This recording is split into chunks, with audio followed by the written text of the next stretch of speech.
Don't be misled. The Pope is working both sides of the line. He also exchanged letters with Abraham Lincoln. Don't let anybody confuse you. Whether you are a proponent of the North, a defender of the North, whether you're a proponent and defender of the South and their right to secede from the Union, it's the Pope and the Jesuits who fomented that divide and conquer strategy so that the Pope could be the gainer in the end. Okay? If you get involved in the South was right or the North was right, you've completely eliminated yourself from any ability to know the truth. Okay? Just exactly the same way as if you make all of your consideration in favor of liberalism or the Democratic Party, or likewise, you take your position in favor of the Republicans, the conservatives, you eliminate yourself from any rightful understanding of what's going on. The papacy controls both sides of every conflict. I tried to explain in a brief explanation of what role the Democratic and the Republican parties serve. Those two parties just serve the dynamic, the energy needed to advance new ideas, and whether they be leftist or liberal or democratic ideals, or conservative, traditional Republican ideals, they both serve the papacy. It's like, I've often described it this way. You have a grandfather clock. Guess who the grandfather represents?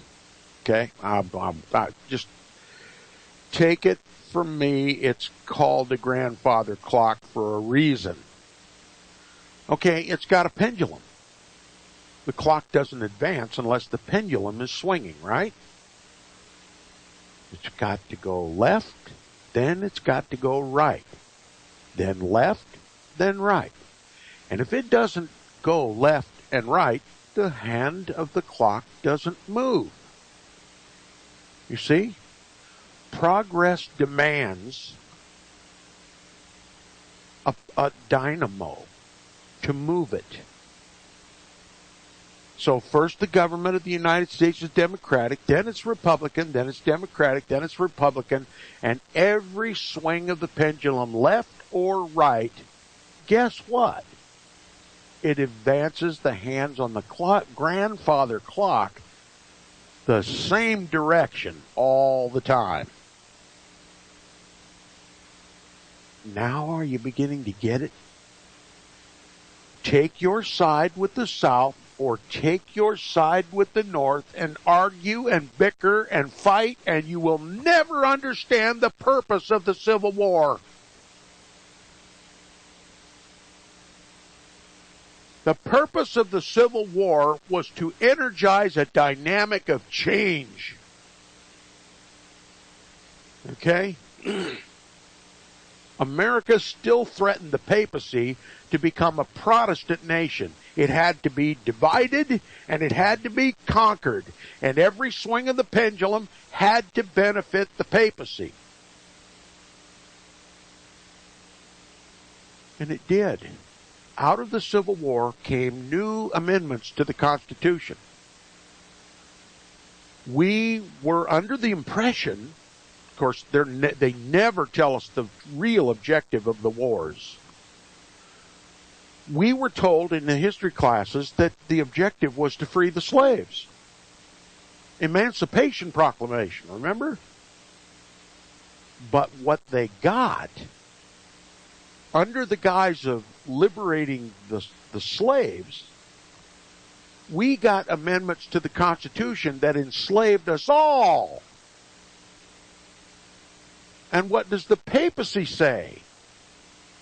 It is necessary for salvation that every human person be subject to the Roman pontiff. To be a slave to the Roman pontiff. And how are we enslaved to the Roman pontiff? By being enslaved to our government, which is the servant of the papacy. The woman rides the beast. Remember, the woman represents the Roman Catholic Church. The beasts represent the governments of the world that carry her. She can't go anywhere if it weren't for the beast. She controls the beast. The beast carries her and does her bidding and tramples God's people under its feet. That's the whole history of Roman Catholicism. The old world order and the new world order alike. There's nothing new at all about the new world order. It's simply the reestablishment of the old world order on a global scale. Now that Protestantism has been destroyed, there's no opposition, no protest from Protestants. They think the Pope is a Christian man, and now they're conquering the rest of the world for the Pope. That's why your taxes are so high. It's necessary for salvation that every human person be subject, slaved by the Pope, the Vicar of Christ, the Antichrist. Makes perfect sense. And if you're one of those pitiful people who I dearly love, who make a career out of defending both the South or the North, either the South or the North, you've defeated yourself. Just like you defeat yourself if you support the Democrats or you support the Republicans. You're just supporting the dynamic that swings back and forth, that advances the hands of Father Time. The Father Time in Rome, whose time is about to run out. Now, I'm condemned for this teaching by both the left and the right, because they're loyal to the South, or they're loyal to the North and the Union. See? Nobody will let go of their prejudices to understand the deep-rooted nucleus of the Revolutionary and the Civil War. It was all designed to help the papacy. The Pope doesn't care if you fight for the North. The Pope doesn't care if you fight for the South, as long as you fight and advance the papal clock. The Pope doesn't care if you vote Democratic. The Pope doesn't care if you vote Republican. He controls both sides of the agenda because they're both his agenda. And when the Democrats win, the Pope wins. When the Republicans win, the Pope wins. So let's stop bickering about Democratic politics and Republican politics and start pointing the finger at Father Time. It's not that difficult to see this. It's not rocket science. We've got to give up our indoctrination. We've been deceived. And doesn't the Bible say he deceives the whole world? Now you know how you've been deceived, you who think you are not deceived.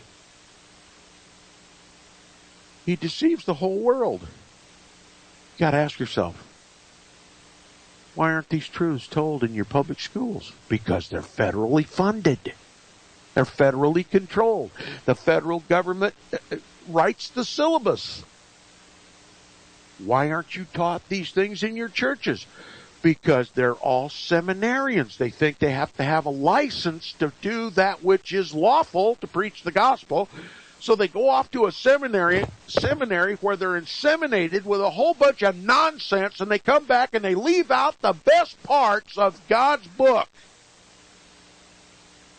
And they don't even touch history. Very convenient for the papacy. Very convenient for the man of sin, the son of perdition. Go get you a real pastor.